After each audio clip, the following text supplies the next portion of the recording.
Hi, back for a card pull, see what the Oracle deck, what message it's got for you today. So your card today is Culmination of Vision.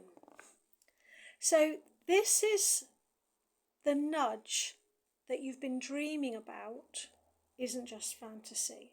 It's gathering momentum. In midlife, women often tell me, I've left it too late. No, this card says the pieces are finally coming together.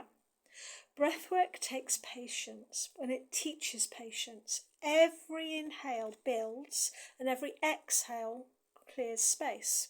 So step by step, the vision becomes reality.